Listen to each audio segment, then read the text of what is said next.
The name of the business is Mi Cocina de Amor, which means My Kitchen of Love.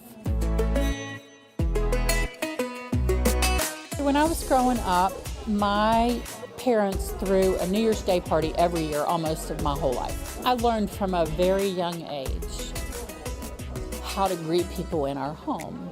I think it was just part of my parents' way of teaching us how you treat other people. And when they're in your home, they're the guest in your home, and it doesn't matter who it is. They should be treated as though they're the most special guest. And so we sort of have carried that over into Mi Cocina and to Gonzo Burger. I went to Marshall, and then I moved to Washington, D.C., and I worked for a law firm there in their accounting department.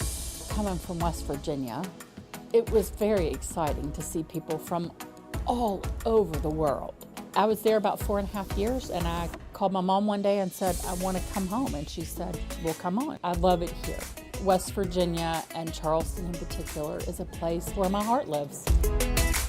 I went on Cupid.com, and I saw Frank's picture, and I thought he was really cute. I have a thing for Mexican men. He was in Tucson, but there was just something about the way he talked, and he was funny. And after 3 days of talking on the phone, I said, would you be interested in coming to see me in Charleston? He said, sure, and he showed up the next day. He said he was going to come for a week. He stayed 3, and then he went back home and sold his house and moved here.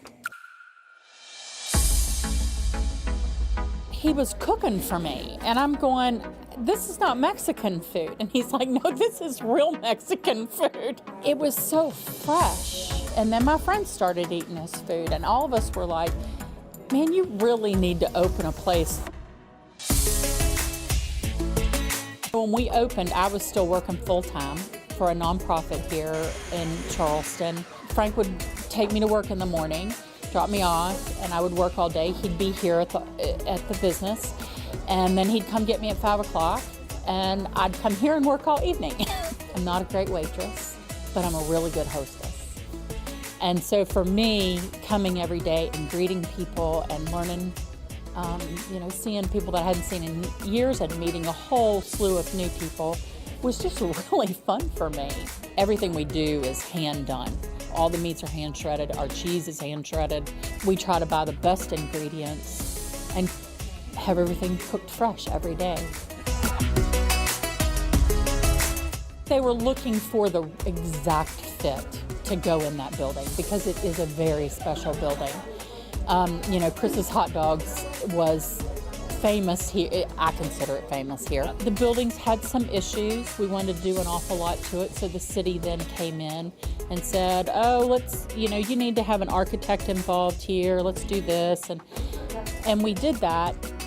We ended up tearing the back of the building off, building a new kitchen, but left the front of the building as much that we could leave the way it was when it was Chris's. For me to be able to be part of something that has helped redevelop an area, it means everything to me. To be able to give back to my community something that I think it needed. It really is all about the love. And, that just carries over into every day. Love is just important.